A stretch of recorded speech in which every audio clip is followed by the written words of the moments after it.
മണ്ണാർക്കാട് നിയോജക മണ്ഡലത്തിൽ ചരിത്ര ഭൂരിപക്ഷം നേടി 4ാം തവണയും മുസ്ലിം ലീഗിലെ എൻ ശംസുദ്ദീന്റെ പടയോട്ടം. 1,00,000 ലക്ഷത്തിലധികം വോട്ടിന്റെ ഭൂരിപക്ഷത്തിലാണ് തുടർച്ചയായി 4ാം തവണയും മണ്ണാർക്കാട് മണ്ഡലത്തിൽ UDF വെന്നിക്കൊടി പാറിച്ചത്. പാളയത്തിലെ പടയും എതിരാളികൾ ഉയർത്തിയ വെല്ലുവിളികളും അതിജീവിച്ച് ചരിത്ര വിജയം നേടാൻ UDFനും എൻ ശംസുദ്ദീനുമായി. 4ാം തവണയും ശംസുദ്ദീൻ സ്ഥാനാർത്ഥിയാകുന്നതിനെതിരെ ലീഗിലെ ഒരു വിഭാഗം രംഗത്ത് വന്നിരുന്നു. സംസ്ഥാന നേതൃത്വം ഇടപെട്ട് എതിർപ്പുന്നയിച്ചവരെ അനുനയിപ്പിച്ചെങ്കിലും വോട്ട് ചോർച്ചയുണ്ടാവുമോ എന്ന ആശങ്ക ഉണ്ടായിരുന്നു. എന്നാൽ വിമത നീക്കങ്ങളൊന്നും തെരഞ്ഞെടുപ്പിനെ ബാധിച്ചില്ല.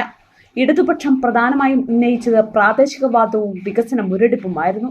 എന്നാൽ അതെല്ലാം UDF തരംഗത്തിൽ ഒലിച്ചുപോയി. ജയിക്കാൻ UDFിൽ നിന്നും അടിത്തറപാകുന്ന അലനല്ലൂർ, കോട്ടോപ്പാടം പഞ്ചായത്തുകളിൽ നിന്ന് തുടക്കത്തിൽ തന്നെ വ്യക്തമായ ലീഡ് ലഭിച്ചു. ഈ 2 പഞ്ചായത്തുകളും എണ്ണിത്തീർന്നപ്പോഴേക്കും ഭൂരിപക്ഷം 10,000 കടന്നു. പിന്നീടങ്ങോട്ടുള്ള എല്ലാ പഞ്ചായത്തുകളിലും ലീഡ് വർദ്ധിപ്പിക്കാനായി. വോട്ട് മുഴുവൻ എണ്ണിത്തീർന്നപ്പോൾ ശംസുദ്ദീൻ 90,606 വോട്ട് നേടി. ഇടത് സ്ഥാനാർത്ഥി CPIയിലെ മൻസിൽ അബൂബക്കർ 64,703 വോട്ടും NDA സ്ഥാനാർത്ഥി ഐസക് വർഗീസ് 10,671 വോട്ടും നേടി.